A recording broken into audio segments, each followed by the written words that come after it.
কি খবর বন্ধুগণ, আশা করি সবাই ঠিকঠাক আছো।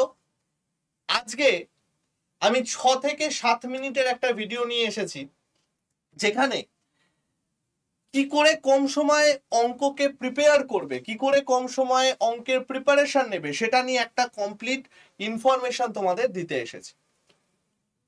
দেখ, জেনারেলি অঙ্ক লাগে না বর্তমানে, এরকম চাকরি খুব কম। স্টিল কিছু কিছু চাকরিতে লাগে না, যেমন এসএসসি, এমটিএস, যেমন স্টেনোগ্রাফার, এই সমস্ত কিছু কিছু চাকরি আছে যেগুলোতে আমার অঙ্ক লাগে। কিন্তু অঙ্ককে প্র্যাকটিস করার দরকার প্রায় সব এক্সামের জন্যই। যে কোনো ভালো লেভেলের এক্সামে দেখো তোমার অঙ্ক থাকবেই থাকবে।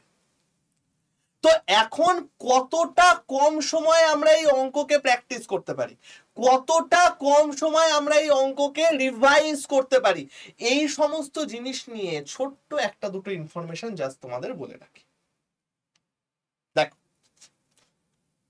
নাম্বার 1, কোনো কিছু যদি তুমি রিভিশন করতে যাও, তার আগে দরকার সেটার প্রতি সম্পূর্ণ জ্ঞান। সেই জ্ঞানটা যদি তোমার না থাকে তাহলে কিন্তু রিভিশন দিয়ে কোনো লাভ নেই। তুমি যদি ভাবো যে কোনো চ্যাপ্টার কমপ্লিট করা মানে জাস্ট আমি ইউটিউবের একটা ম্যারাথন দেখে নিলাম, 3-4টে ট্রিক শিখে নিলাম, এই তো 2-3টে পিওয়াইকিউ এর সহজ সহজ এক্সাম সলভ করে ফেললাম, এই দ্বারা 2-3টে ক্লাসে শেষ হয়ে গেল, ওইভাবে অঙ্ক হয় না। ট্রিক দিয়ে কোনো রকম অঙ্ক শেখা যায় না। বর্তমান যা পরিস্থিতি আসছে, তুমি যে পরীক্ষায় দাও না কেন, তুমি পুলিশই দাও না কেন, তুমি এসএসসি জিডি দাও না কেন, তুমি ক্লার্কশিপ দাও না কেন, তুমি পিএসসির কোনো এক্সাম দাও না কেন, যাই পরীক্ষা দাও না কেন যেগুলোতে লোকজন ভাবতো অঙ্ক সোজা আসবে, যাই তুমি দাও না কেন, এই কোনোটাতেই কিন্তু আর সহজ অঙ্ক আসছে না। সবেতে আমাদের একটা পার্টিকুলার লেভেল মেনটেন করে কোশ্চেন হচ্ছে। তো এখন ব্যাপারটা হচ্ছে, যদি কেউ অঙ্ককে কম সময়ের মধ্যে আয়ত্তে আনতে চাও, তাহলে ফার্স্ট তোমায় কি করতে হবে, একটা প্রপার টেবিল বা একটা প্রপার জিনিস বানাতে হবে, একটা প্রপার ওয়ে সাজাতে হবে, যে কিভাবে করলে আমরা আমাদের সহজ ব্যাপারগুলোকে ধরে নিতে পারব। First of all, first step, how to know.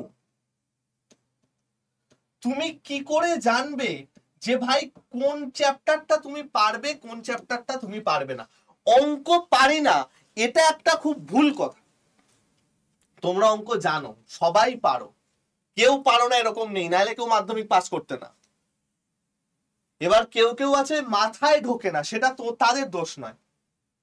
তাদের অঙ্ক মাথায় ঢোকে না, অন্য একটা কিছু মাথায় দাও, তারা সেট করে বেরিয়ে চলে যাবে করে, তো সেটা তাদের দোষ নয়। যারা একদম মাথায় ঢোকে না বা একদম উইক, ছোটবেলার যে বইগুলো আছে ক্লাস 8, 9, 10, সেইগুলো স্কুলের বইগুলো দেখে দেখে একটু প্র্যাকটিস করে তারপর এখানে এসো। কিন্তু আমি এখানে বলছি যারা মোটামুটি চাকরির প্রিপারেশন নিচ্ছ তাদের। অঙ্ক পারি না এইটা একটা খুব ভুল কনসেপ্ট। তোমরা আগে চিনতে শেখো যে কোন চ্যাপ্টার গুলো পারো না, সেইগুলো আগে দেখো। যে জিনিসগুলো পারো সেইটা নিয়ে অত চাপ নেয়ার কোনো দরকার নেই। তোমরা দেখো কোন জিনিসগুলোকে পারো না, বোঝা গেল? ফার্স্ট সেইগুলোকে দেখো। যে জিনিসগুলো পারো সেইগুলো জাস্ট মক টেস্ট দেবে, পিওয়াইকিউ সলভ করবে, হয়ে যাবে।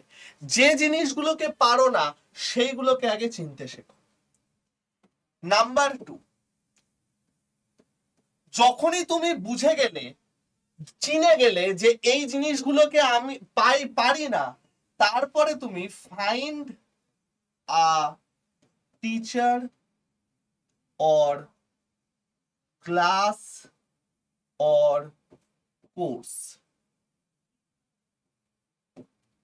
যখনই তুমি এটা পেয়ে গেলে, ফার্স্ট তুমি এরপরে যে কোনো একজন টিচারকে ফলো করবে। হ্যাঁ, এবার একটু ভালো টিচারকে ফলো করবে, ঠিক আছে?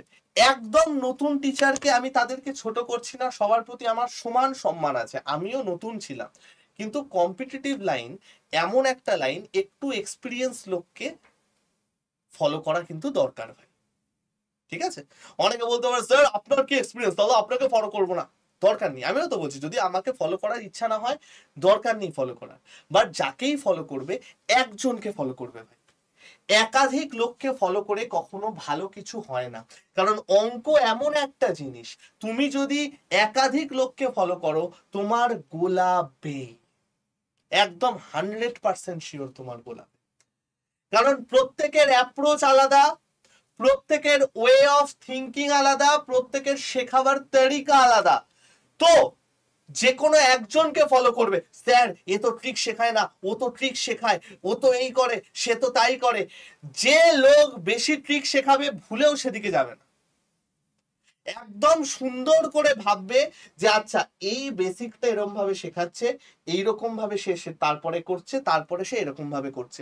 এই তিনটে জিনিস যে একসাথে ফলো করবে এমন টিচারকে তুমি ফলো করো, এবং তার উপর সম্পূর্ণ বিশ্বাস রাখো, কমপ্লিট বিশ্বাস রাখো। বোঝা গেল?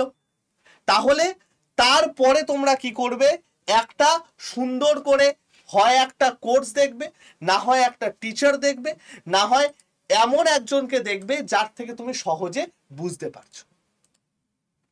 ক্লিয়ার? বোঝা গেল? চল নেক্সট। নেক্সট কি আসছে? নেক্সট আসছে যখন তুমি টিচারকে দেখে নিলে, তারপর হচ্ছে টেকনিক, পড়ার টেকনিক। ফার্স্টে তুমি সেই টিচারের থেকে পুরো জ্ঞানটা নিলে, পুরো জিনিসটা পড়লে, কমপ্লিটলি একটা সুন্দর করে সাজালে, সুন্দর করে বোঝালে, নিজের কাছে নোট রেডি করে রাখলে, এন্ড তারপরে গিয়ে তুমি সলভ করো হচ্ছে পিওয়াইকিউ এবং মক টেস্ট। তারপরে গিয়ে তুমি সলভ করো হচ্ছে পিওয়াইকিউ এবং মক টেস্ট। তুমি যত বেশি পিওয়াইকিউ এবং যত বেশি তুমি মক টেস্ট দিতে পারবে, তত তুমি ভাববে কম সময়ে রিভাইজ করবে। স্যার আমি 20-তে 2 পাচ্ছি, 20-তে 5 পাচ্ছি। ওরে তাহলে তুই বুঝতে পারবি কোন কোন চ্যাপ্টার গুলোতে তুই এখনো উইক আছিস, বা তোমরা এখনো উইক আছো, সেইগুলোকে আরো জোর দিয়ে পড়ো, আরো মনোযোগ দিয়ে পড়ো। বোঝা গেল? একদম লাস্টে কি আসছে ভাই? একদম লাস্টে আসছে রিভিশন। যখনই কোনো অঙ্ক করবে বা অঙ্কর চ্যাপ্টার পড়বে, তিনটে জিনিস করবে। এই যদি খাতা হয় তিনটে জিনিস করবে। বেসিক ইনফরমেশন, যেগুলো তোমার ফর্মুলা টর্মুলা আছে সেগুলো, ইম্পর্টেন্ট ফর্মুলা সেইগুলো, নাম্বার 3 ট্রিক। এইভাবে করবে, ঠিক আছে? এইভাবে এগিয়ে যাও, দেখবে অনেক ইজিলি তুমি অঙ্ক করতে পারছো। ঠিক আছে ভাই? তো আশা করি কিছুটা হলেও তোমাদের হেল্প করতে পেরেছি। দুটো সেরা সেরা ভিডিও আমার করা আছে, তোমরা চলে আসতে পারো, তোমরা এগুলো দেখে নিতে পারো। এবং যদি কেউ আমাদের অ্যাপটা না থাকে, ডেসক্রিপশনে অ্যাপ লিংক আছে, সেই অ্যাপ লিংক থেকে অ্যাপটা ডাউনলোড করে নিও। ঠিক আছে? তো আজকে আমি গেলাম, কোনো ব্যাচের কথা এখন বলছি না, যার যেটা দরকার হবে 7203084697 এই নাম্বারে একটা হাই লিখে পাঠিয়েও আমরা আলোচনা করে। চল টাটা।